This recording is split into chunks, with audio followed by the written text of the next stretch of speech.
አይ ተናዳል ተረጋጋ ብዬ ነው። ብቻዬን መሆን በፈልግ ኖሮ እኮ እዚህ መቀመጥሽ ሳይ የራሴ በሩን ዘግቼ መለስ ነበር። እሺ ካልክ ክብሮም እባላለሁ። እኔ ደግሞ ሰኒ።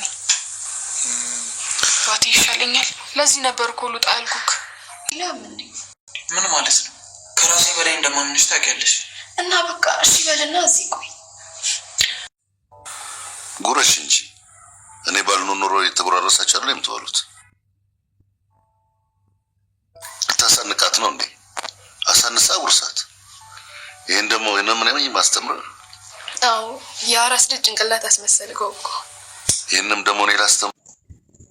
ውድ ደንበኞቼና ኮሜንታተሮች እጅግ አርጌ በጣም አመሰግናለሁ። ያው ባላችሁ መሰረት እኔም አንድም ያልተጓደለም ማለት ነው። ሰኒ እንግዲህ ሰኒ ብቻዋን መሆን የለባትም።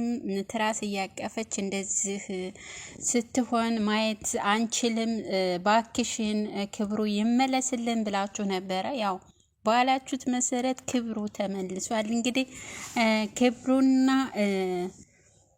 ጽናትና ኪራ ትንሽ ኪራ አልወደደውም ነበረ ማለት ያው ጽናትን ይፈልጋ ስለነበረ ተዚህ ቀደም ክብሮ አሁን አይፈልግም። ወንድሙ ነው ተንግዲህ ሆዳ ሰኒን ነው የሚፈልገው ከዚህ። ስለዚህ በጣም በሚገርም ሁኔታ አሁን ሰኒና ኪሩ ተዋውቀዋል።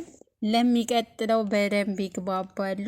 ለሚቀጥለው ደግሞ ያው ፍቅር ይጀምራሉ ማለት ነው።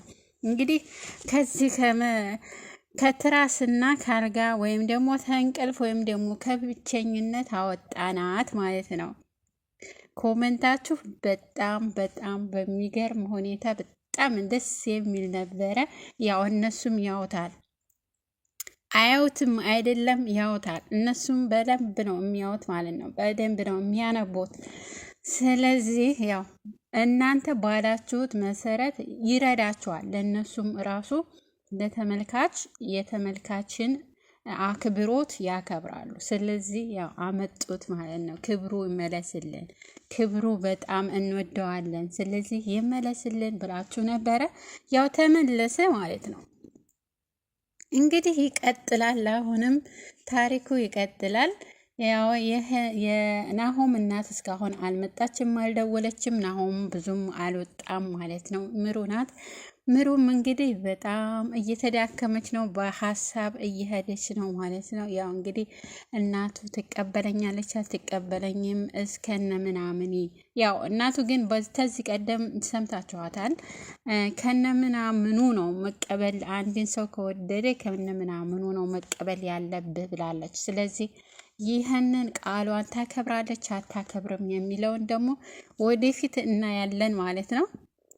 እንግዲህ የኪራ አባት በጣም እኔ በሚገርም ሁኔታ ማለት ነው በጣም ነው ያስደስተን። ሁላችሁም ተደስታችኋል በኪራ አባት። የኪራ አባት ሙድ የገባው ነው እንግዲህ። በፊት ያው ትንሽ አንገራግሮ ነበረ። ለምን እንደዚህ አላሽኝም? ለምን ዝም አልሽ? ለምን ሌላ ሴት አመጣለን? ለምን ዝም አልሽ ነው ያለው። እንግዲህ መልሱንም መልሳለታለች። ግን እኔ ኪራ በጣም የሚያሳዝነኝ ነገር ምንድን ነው የእናቱን ህመም አለመስማቱ ብቻ። እንደ ህፃን መደበቃቸው ይሄ በጣም ከሚባለው በላይ የሚጎዳው ነው። እሷም እንዳትናገር ያው የአባትየውን ቃል ባለፈው እንግዲህ ለምን አትነግረውም? ለምን እውነቱን አትነግረውም? ለምን ብላችሁ ነበረ። ያው ግን በማክበሯ ቃሏን በማክበሯ አባትየው ያለምንም ጥርጥር ተቀበላት ማለት ነው። እንግዲህ እንደሰማችሁት እሷ ተቃሌ ወጥታ አታውቅም። ስለዚህ ቃሌን ታከብራለች፣ እኔን ታከብራለች፣ እኔን ቃሌን ታከበረች፣ ያው እሱንም ታከብራለች ማለት ነው እያለ ሲያወራ ሰምታችሁታል። እንግዲህ የኪሮዬን አባት ዋናው ነገር ከዚህ ግን መማር ያለብን ምንድን ነው? ትላልቆችን ማክበር አለብን። ደግሞ ለሌላው ደግሞ ቀስ እያልን እንደርሳለን ወይንም ደግሞ እናሳምናለን በሂደት ማለት ነው። እና በጣም በሚገርም ሁኔታ ቃሏን ጠብቃለች። ግን በአብዛኛው ከ175% ኮመንት ላይ እውነቱን ንገሪው ለኪራ፣ እውነቱን ንገሪው፣ የአባቱን ቃል አፍርሺ፣ ለክሩቤል ንገሪ፣ ለፍቅርሽ ተገዢ ብላችሁ ነበረ። እኔ ኧረ ተው አይሆንም፣ ተው። መጀመሪያ የአባት ቃል ከባድ ነው፣ የትልቅ ሰው ቃል ከባድ ነው። ስለዚህ የአባቱን ቃል ታክብር። ከዛ እሱ ያለምንም ቃሉን ስላከበረችለት ምንም ሊጠላት አይችልም። ስለዚህ ከልጁ ጋር ያጋባታል ብያችሁ ነበረ። እንግዲህ ግማሾቻችሁ የአባቱን ቃል እንዳታፈርሺ ብላችሁ ነበረ። ያው ኮመንት እንደሰጣችሁት ማለት ነው። የአባቱን ቃል እንዳታፈርሺ ጠብቂ ብላችሁ ነበረ። ያው እሷም በቃሏ መሰረት ግን ከ175% አፍርሹ ነበር ያላቸው። ቃሉን አፍርሰሽ ለኪራ ንገሪው እውነቱን፣ ፍቅር ኃያል ነው፣ ስለዚህ ፍቅርሽን ጠብቂ ነው ያላችኋት። እንግዲህ እሱ በእሷ ቦታ ቢሆን ቃሉን ይጠብቃል አይጠብቅም? ወይም ደግሞ እሷ በሱ ቦታ ብትሆን እኔ